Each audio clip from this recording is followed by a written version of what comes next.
Hey, what is up, guys, and welcome back to Football Discussions. And today we're coming at you with Mock Draft 2.0, I want to say, on the year. So it's the third one of the season because we had Mock Draft 1.0 and then 1.5. Really excited to get this one out to you. Brand new order based on last week's performances, whether they were good or bad for your team. You'll see where they place in this draft. A few new faces in the top 5, which should be fun to mock. This was actually a little challenging, and you'll see why, and I'll explain why at pick number 3 with who's picking there. But let's get right into it, starting off with the number 1 overall pick. Nothing's changed. It's Trevor Lawrence to the New York Jets, but I will say this. As I've been looking at these two top quarterbacks, Justin Fields and Trevor Lawrence, personally, I have Justin Fields ahead of Trevor Lawrence. I think Justin Fields has surpassed Trevor Lawrence as the top quarterback prospect in this class, and I know that's going to be heavily debated in the comments, so feel free to come at my head there. But I really, really do believe that Justin Fields is the better prospect. And if you guys want me to make a full explanation video on that, just let me know down in the comments and I will. But I think the overall consensus is that Trevor Lawrence is still the number 1 overall pick, and we're mocking what we think is going to happen in the actual draft. So obviously GMs are far smarter than me. They know what they want to do. So I still believe Trevor Lawrence is going to be the number 1 overall pick. Second overall pick, I have Justin Fields, just mentioned him, going to the Jacksonville Jaguars, and Justin Fields is the best player in this draft class. I just said it. He is so good. The running ability was there last year. The throwing ability was there. Question in this year was, could he take the next step in the throwing ability? Could he become this country's elite passer? And that's exactly what he's done. Justin Fields is so good at that quarterback position, and I really, really like the fit in Jacksonville. Third overall, I have the Dallas Cowboys getting their Frederick replacement in Penei Sewell. Now, defense, I know, is what Cowboys fans want. Defense is the weak point of their team. However, you did lose Frederick. Your offensive line, I would say, is the weak point of your entire offense. You need another bookend. And I think that Penei Sewell is the generational tackle talent that you just can't pass up on. So I really, really like him. He can play alongside Smith. Those could be your bookends. Then obviously when you get the rest of the interior offensive line healthy, then you'll be back to that Cowboys offensive line. But generational talent here at tackle and Penei Sewell, very, very good prospect. So I think it's really hard for the Cowboys to pass up on. And now number 4, it was also tricky for me because Gregory Rousseau is kind of dropping down to me in the draft, and it's only because he's opted out and we can't really see what he played this year. There really isn't that dominant, top 5 solidified edge rusher pick that we've seen in the past couple of classes, whether it's Bosa or Chase Young last year. So I don't think Gregory Rousseau is as good as those guys. Don't get me wrong, 15.5 sacks is very, very impressive last year for him, but I really wish he stayed in. I don't agree with the opt-out decision on his part. If he were to play at Miami this year, I think he could have really solidified himself as a top 5 pick if he were able to put up those similar numbers. But right now, there's some question marks around him, but I don't see the Giants getting a quarterback here. If Fields and Lawrence are off the board, I don't have them going quarterback. Daniel Jones was only drafted 2 short years ago. See what you have with him for a third year. Again, only if Fields and Trevor are already gone. Penei Sewell could be a pick here because obviously Andrew Thomas hasn't really lived up to what people thought he would be, and plus you need a tackle on the other side anyway. But he's already been taken, so I decided to go with Rousseau. Again, not necessarily a great value pick for the Giants, but they need an edge rusher. They need a dominant edge rusher, and perhaps Gregory Rousseau can develop into that. At 5, this might be the first shocker of the mock draft, and another pick that I'm happy to debate you in the comments. But Zach Wilson is so good. He's my draft crush this year. I really, really like this kid out of BYU. Not a Power 5 quarterback, but I tell you what, he has 75% completion percentage, 22 touchdowns, 2 interceptions, better numbers than we saw. Why can't I think of him? Jordan Love last year have. So I really, really like Zach Wilson. I think he's solidified himself already as a first-round quarterback. Now it's just a matter of how high he can go. Redskins need their quarterback replacement. Alex Smith, I love the dude. Great comeback story. He's not in their future plans. Kyle Allen is not a franchise quarterback. And Dwayne Haskins is for damn sure not a franchise quarterback. So Zach Wilson is going to be the pick for the Washington Redskins. The Washington football team. They're going to get their quarterback of the future. 6th overall, the Chargers just traded away Casey Hayward, I believe, that at the trade deadline. So now I have them getting his replacement, Patrick Surtain. Could really be a piece on the offensive line here for the Chargers or in the secondary. I think that those are really the only 2 weak points on this team. They obviously fix quarterback. You could make the argument, hey, you go offensive line here, get a guy to really protect Trevor Lawrence. But I think any offensive tackle here is going to be a reach. And why not get the best corner in the class if he's available? Here at 7, I have the Miami Dolphins getting the second best wide receiver in the class. To me, it's Jaylen Waddle. But Jaylen Waddle went down with an injury, so now he's basically just as much of a question mark about this year as Ja'Marr Chase is with the opt-out. So I think Ja'Marr Chase earned it last year. He's obviously so good at the wide receiver position. Again, I have Jaylen Waddle ahead of him on my draft board, but I think a lot of GMs are going to have Ja'Marr Chase still at the top spot. Dolphins get a really good good receiver to pair with to a quarterback Tua Tagovailoa. At 8, I said it's going to be a reach with that Chargers pick for a tackle. This is a reach for the Bengals. I've had this in all my mock drafts. Alex Leatherwood has played starting tackle football since he was a freshman at Alabama. He has the most experience of any tackle in this class. He's very good. He's earned that spot. I don't think he's a top 10 talent. I don't even think he's a top 15 talent. But the fact of the matter is the Bengals need to invest on that offensive line and start protecting Joe Burrow because that's their main problem right now. So I think it's worth the reach to get Alex Leatherwood. Like I said, he's proven himself. He's started for 4 years. He has the experience. Now it's just a matter of can it translate to the NFL, and I think it can. He's not going to be a great tackle to start. I think he'll be good enough to start. But I think over the years, him and Joe Burrow, along with Jonah Williams, if he can get healthy, could really build up this offensive line and this Bengals offense. With the 9th overall pick, this is a steal. Micah Parsons is the best defensive player in the class to me. It was just a matter of team names before this. You could see the Giants going with him at that 4 spot. However, I have him falling here to the Panthers. Micah Parsons is a beast out of Penn State, best linebacker in this class, interior linebacker that is, plays really hard-hitting football, super physical. His coverage skills have actually gotten better. Really want to see those improve more and more as this year goes on, but I really like Micah Parsons, and I think he's going places in the NFL. 10th overall, another quarterback, man, and this is a perfect spot for Kyle Trask because he can sit behind Matt Ryan for what I think is going to be Matt Ryan's final year with the Falcons next year, and he can learn from him. I don't think Kyle Trask is necessarily ready to come in and start right away, but he's proven himself this year at Florida, man. He's playing super well, Heisman level well, has better stats than Tim Tebow did in his Heisman year, more passing yards, more total yards, and more touchdowns than Tim Tebow. So I really like Kyle Trask. Dude is a beast. He has proved himself, and I see him on a similar trajectory as Joe Burrow was, because when Joe Burrow first transferred to LSU, we saw him play football. He was a game manager. He wasn't really all that good. That's what we saw to Kyle Trask last year. He came in for the injured Felipe Franks. He played, and he was a game manager, and he was able to win some games for Florida, but he wasn't like the X factor at Florida. And a guy in a couple of picks is actually the X factor at Florida this year. But Kyle Trask has really become an important piece on that offense. Really super talented. I think he's earned himself a top 10 pick in this draft class. And again, this is a perfect situation. He can come and sit behind Matt Ryan, learn a thing or two about the NFL, and then go out there in a couple of years and really take this league by storm. 11th overall pick, mentioned his name earlier. To me, he's the best receiver in the class. Jaylen Waddle got the punt return ability and the kick return ability, but also he has that wide receiver ability. To me, he's better than Henry Ruggs was at Alabama. He's a little worse than Jerry Jeudy, but he's a super talented wide receiver. I really like him, and I think he's just going to be explosive in the NFL. And the Lions, they haven't extended Galladay yet. I think Marvin Jones is on his way out. I think Amendola is on his way out, so they're going to need some guys to surround Matthew Stafford with, or whoever's going to be playing quarterback in the near future for the Detroit Lions. So I really like the pick of Jaylen Waddle here. 12th overall, this one's easy. Vikings need a little help on that interior offensive line. They obviously drafted Bradbury at center a few years ago. Now they can plug in Wyatt Davis at guard, get a guy that can really come in and play right away. He's super good at Ohio State. I think he's the best interior offensive lineman in this class, so it makes sense for the Vikings to go him here.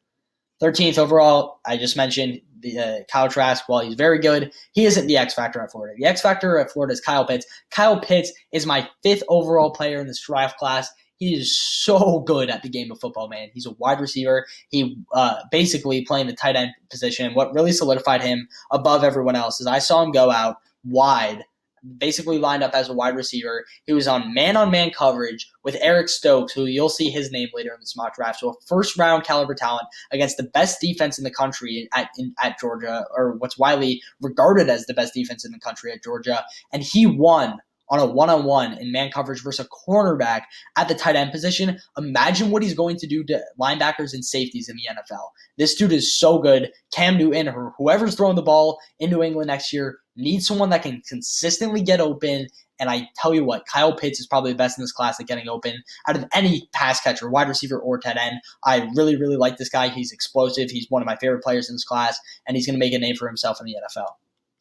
14th overall, this one's pretty simple. Linebacker or corner is the move for the Broncos now that we see Garrett Bowles really developing over there in Denver. I think that best linebacker is already gone. I think it's a reach on Dylan Moses. He really hasn't performed to the level that we wanted to see him perform after his torn ACL.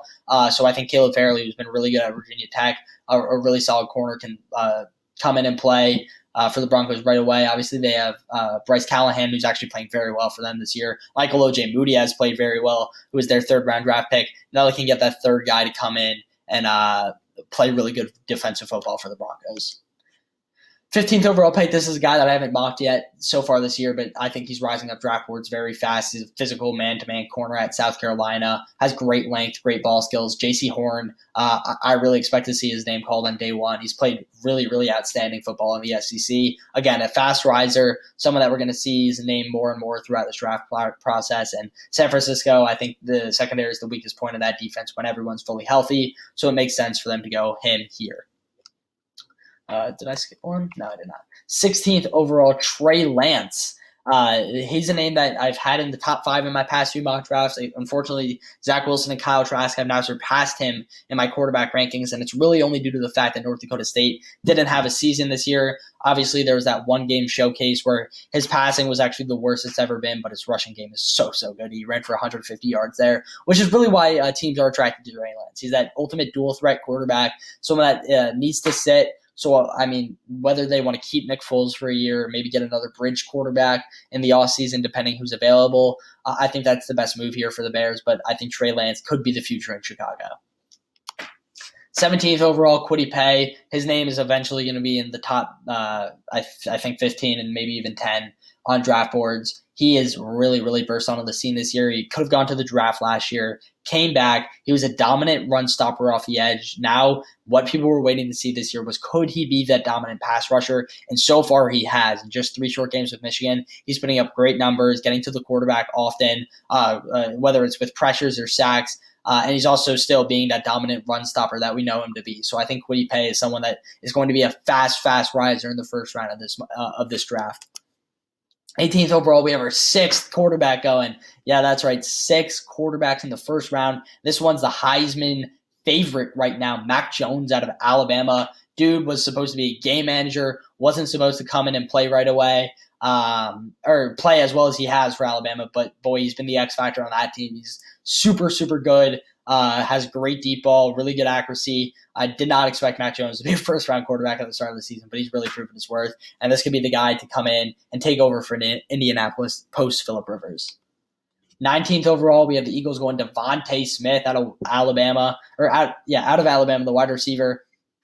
Probably the most consistent wide receiver in this class. Dude does not drop the football. He is so good. He's so consistent. We've seen him burst on the scene in the national championship 2 years ago when he caught the game winner versus that comeback versus Georgia.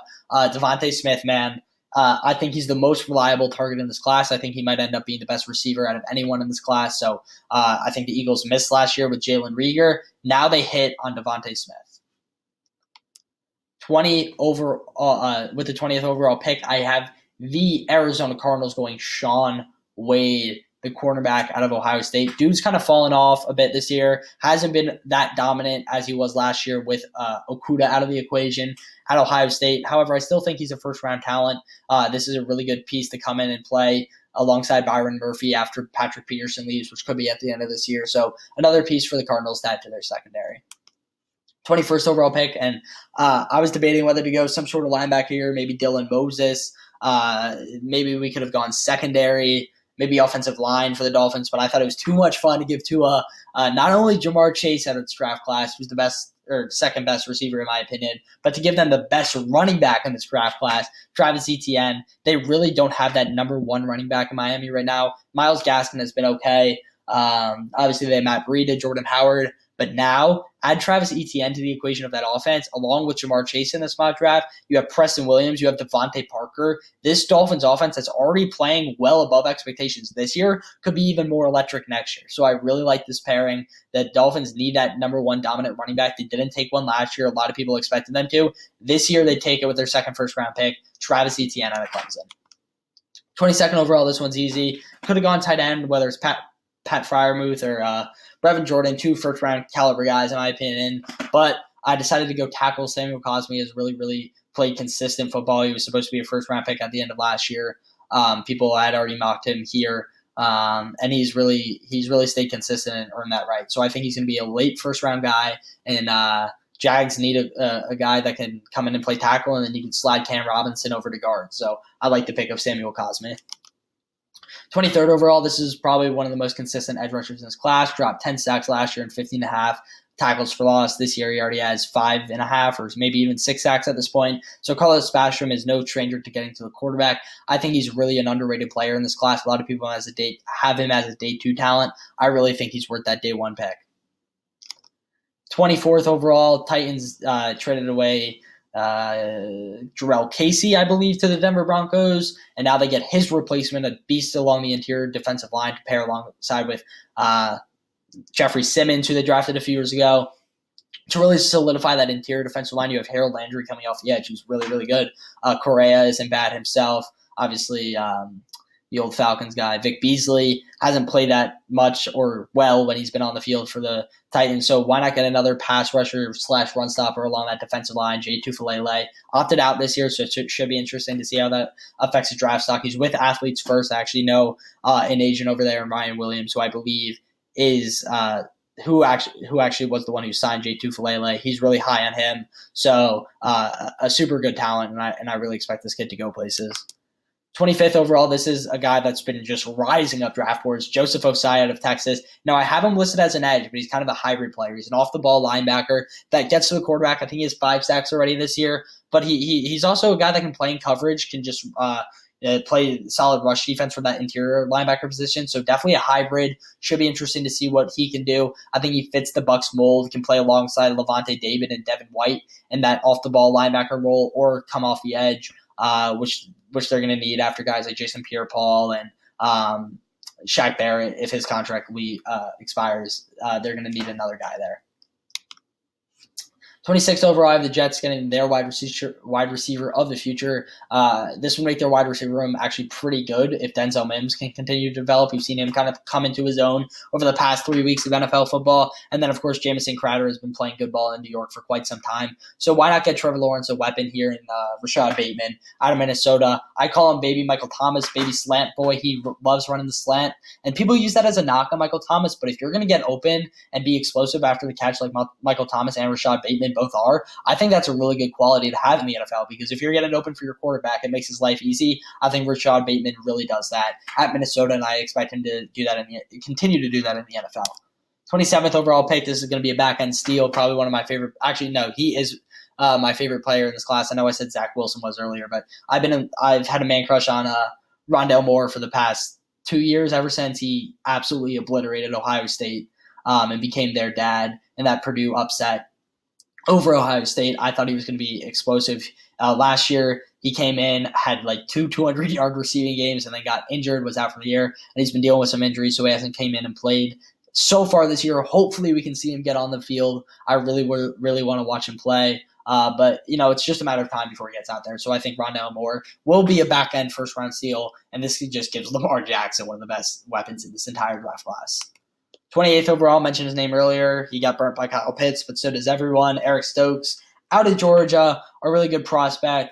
The only thing that kind of scares me is not like upstairs, but just play-wise, he kind of reminds me of DeAndre Baker, and he didn't really pan out in the NFL. But I think Eric Stokes, and again, that wasn't just off-the-field issues. He had plenty of on-field issues. DeAndre Baker did out of Georgia. But I think Eric Stokes plays good enough football to be a first-round pick. I think really after Shaun Wade, it's a question mark of whether it's Eric Stokes, Paulson Adebo, and then a few other guys that could come in the back end of this first round and be selected. So should be interesting to see, but a guy that can just really play alongside Tre'Davious White in that Bills defense. 29th overall, Tylan Wallace, forgot all about him. Tore his Achilles, I think, at the end of, or like with 3 or 4 games left last year. And then this year, he's just been so good at Oklahoma State. He's one of the most consistent receivers in college football. Super, super talented guy. And Packers finally get someone to pair alongside Devontae Adams and give Aaron Rodgers another weapon. 30th overall, I think the Chiefs will probably end up going over offensive line, and Creed Humphrey is a great interior offensive lineman. Could have come out last year. I had him as a very, very early day 2 talent. I think he was like 34th overall on my draft board before he announced that he was staying for another year. I think he's a super talented guy, one of the most consistent linemen in this class. 31st overall, Saints get Dylan Moses. I mentioned how he's kind of falling down draft boards.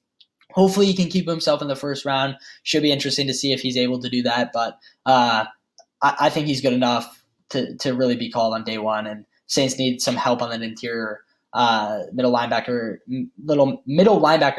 position. I know they just traded for Quan Alexander, but they need a little more help, so Dylan Moses makes sense for them. To wrap it up, Steelers get their Villanueva replacement because I don't believe they're going to re-sign him, and it's going to be Jalen Mayfield, offensive tackle out of Michigan. Makes sense. He's really rised up draft boards as well. I've had Jackson Carman here for the past few picks, but now I'm going to go with Jalen Mayfield. I know he just got injured. I don't know if he's out for the season. If he is, that might affect his draft stock, but hopefully he's not. Hopefully he's okay, and he can start off his NFL career right with the best team in football right now, the Pittsburgh Steelers.